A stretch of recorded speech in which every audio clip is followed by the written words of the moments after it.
And welcome to February 13th edition of SFL Game Day Recap, the Saturday slate of Week 4, along with Mike St. Green. I'm Cameron Irvine. What a day of action. Didn't have a lot of, last-second craziness. We did have one. We'll get to that in a little while, but lots of really competitive games all across the slate. Some surprises. Some teams taking care of business. It was an interesting day.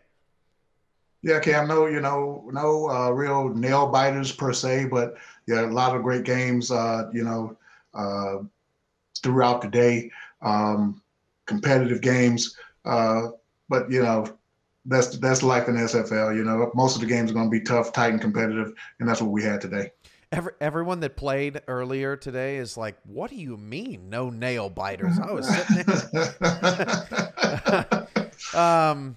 Let's start with a team flying under the radar a little bit, the Florida Storm. They have won their 3 games in a row now by scores of 17-10, 20-17, and 20-17. They beat Los Angeles today. Actually, check that. The pick 6 made it 27-17 today over Los Angeles, but it was basically an identical score to the one they got against Carolina. Ryan Davidson seals the deal with an amazing pick 6. But the story of the game, Mike, was the shutting down of Sully Richardson and the pass game for Los Angeles. They had been a balanced, well-oiled machine. Not the case today. It was kind of amazing that LA was even in this game, quite frankly, given the great defense from Florida. Your thoughts on the Storm 3-1, but then also what they were able to do against LA and some of these other offenses so far. Yeah, yes, it's kind of crazy saying that Florida's flying under the radar, the storied franchise that they are. But, that's kind of what they're doing. They're not doing it, real flashy. They're just a steady diet of Bullet Biletsky, a little bit running the ball a little bit out of the backfield. I think they got J.W. Doyle going a little bit today. Also today, what am I drawing? Stephen Bush. Stephen Bush had a big game today, 12 catches, 120 yards. And then and all season long, you got to give credit to this defense. Sully Richardson, as you mentioned, only had 19 yards passing in the first half. And this team has been explosive. Sully Richardson came in with 9 touchdown passes. Davius Reed and Jack Flash both came into this game with 18 receptions apiece. And Florida figured out a way to shut these guys down. Yeah, the 19 yards at the half was it looked like a typo when it was happening. And, another part of this, Florida won all 3 of those games at home. They had a 3-game homestand, and they took care of business, and they wiped it out. Once they go back on the road, we'll see if it's a different story, but they take care of their home games, and they get to win. So 3-1, you can almost throw week 1 out. The Lone Star loss, that was week 1, roll the dice, throw them out there, whatever. They haven't won going away. They haven't won 30-6 or anything like that, but they're keeping things going. They're definitely staying afloat in that Atlantic division. That's going to be a tough division the rest of the way. And every win is critical, right? Just the way that division is going. We'll get to Charleston here in a little bit, and Carolina and Jacksonville play on Sunday, so we'll see how that shakes out. Shifting to the East, exhausted by this game. Louisiana, Atlanta. This has to be the first time in SFL history I think I've seen a game with this. Blocked extra point, blocked field goal, blocked punt, injuries on back-to-back plays to the same team on offense. That was B.E. Robo getting hurt on the kick return, and then Reggie Streeter getting hurt the very next play. What else am I missing here as Louisiana is no longer winless and they pull the upset? Yeah, I don't think we had a pick 6. I think that's the only thing that we didn't have in this game. We did have a touchdown in the first 30 seconds And Yeah, then yeah. Louisiana scored the next 27 points. Yeah, that's what I was going to get at. Atlanta came out, on fire. 77-yard touchdown to Jamal Wooding on, I think, the second play from scrimmage, and then nothing for the rest of the first half. They did get a little bit going in the second half to get back in this game after the injuries to B.E. Robo, and then Streeter went down with about 5 minutes left in the third. And then if you're Louisiana, you're thinking, what's, are we going to be able to hold on to this game? And then Nathan Smith, backup running back, came off the bench with a couple of big third down conversions that ate some clock and kept, Louisiana's offense on the field. And Atlanta wasn't able to overcome that. These teams with this third down all slants offense, it's got to stop. I mean, at some point, how many games can you lose just around the league, right? On third down, nothing but slants offense. It killed Atlanta today. They didn't want to do anything else. And we were talking off air.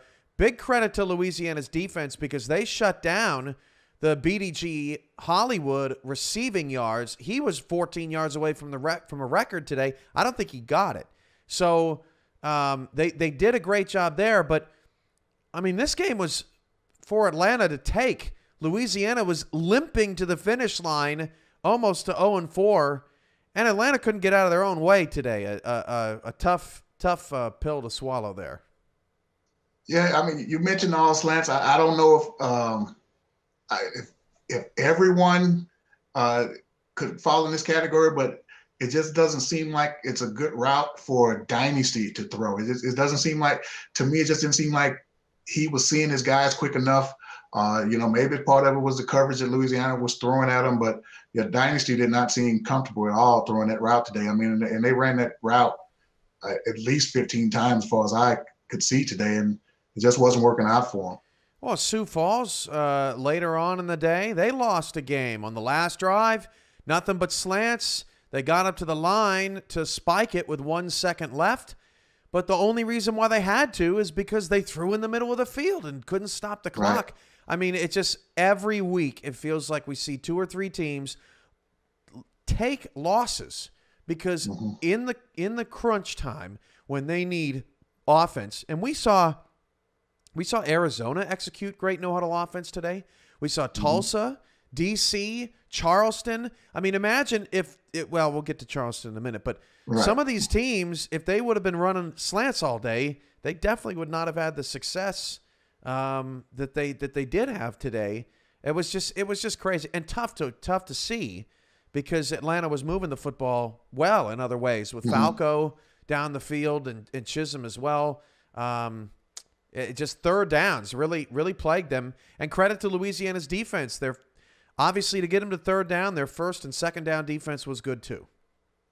Yeah. The Louisiana defense definitely deserves credit. And like you said, BDG Hollywood came into this game needing 14 yards to reach a big milestone in his career, but they seemed to take away his flat routes that he loves to run and get out there spinning and running. So they took that away from them, and a couple of big interceptions from Tank Bennett. Nathan Blake also had a big interception. So yeah, you have to give credit to that to the defense of Louisiana today. For sure. All right, I've been teasing it twice. I guess I can't just stop talking about it. Charleston and DC, what a game! Probably the game of the day, honestly. If you just watched them all back, if there's one that you missed that you want to see, probably watch Charleston and DC. That one had a blocked field goal in it as well. DC missed a 31-yard chip shot field goal that I guess technically didn't come back to haunt him. But in the final minute of the game, DC ties the game for the second straight week. And for the second straight week, they give it away on a big play. This week, it was Buchanan Simons again.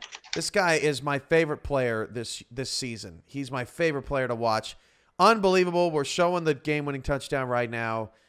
8 seconds left, and Charleston now 3-1. Their only loss on a last-second field goal as time expires to Arizona, which they're probably kicking themselves now at this point. That's the only reason why Arizona isn't winless right now. Yeah. Which is shocking to say. But Charleston gets it done. Heartbreak on Valentine's Day weekend for DC, but elation for Charleston. They have to feel so good about this.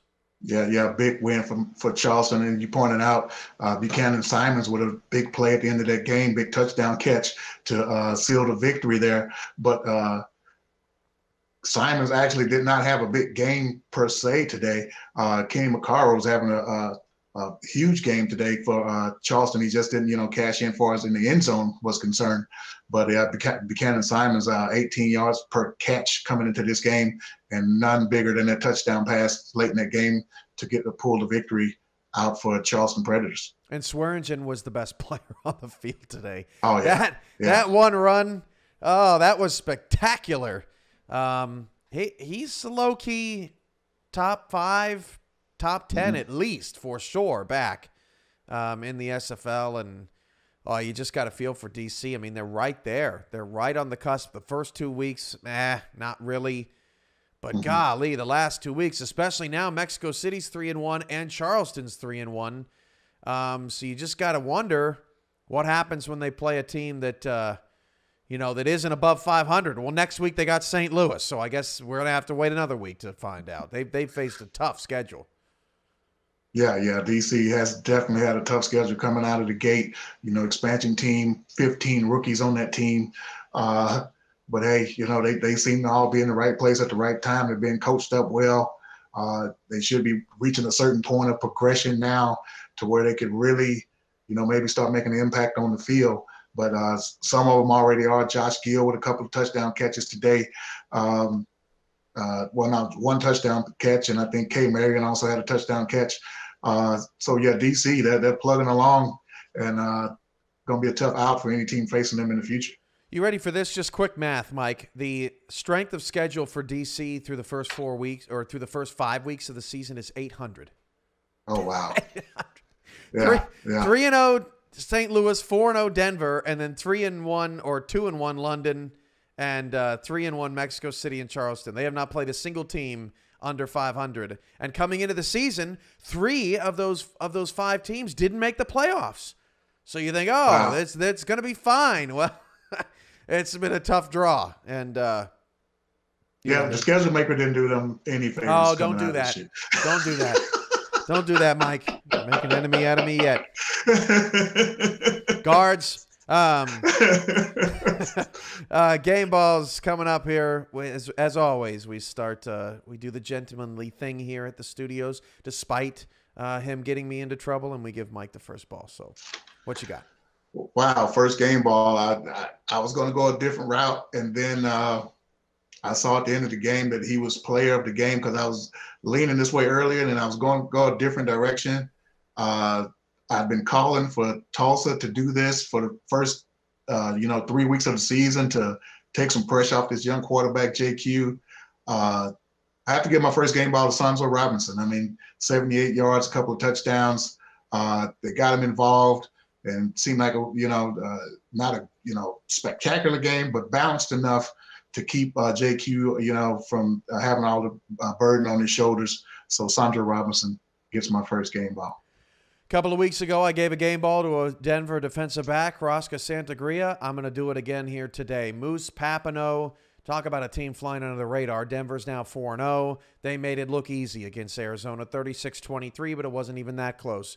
Moose Papineau had 2 picks today, and they were not easy picks. I mean, he was jumping routes, jumping out routes. You know how difficult it is to jump an out route in the SFL, and Papineau did it. Nick Kindler did it, honorable mention, also in that game, and then Papineau picked off a slant too. So, Matt, forgive me if I said Moose Papineau, that he's playing in Atlanta. Matt Papineau gets the game ball for Denver, and he'll probably make sure the rest of the season I don't forget which Papineau he is.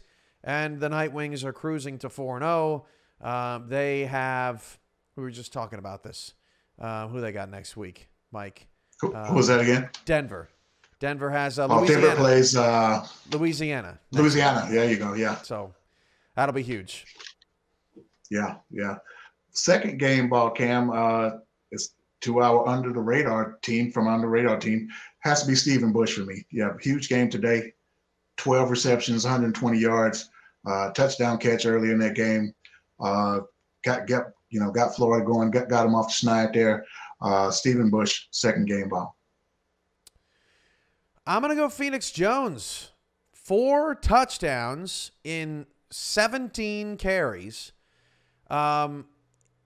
He just, the improvement, the coaching that Mexico City has done to get him to where he is today.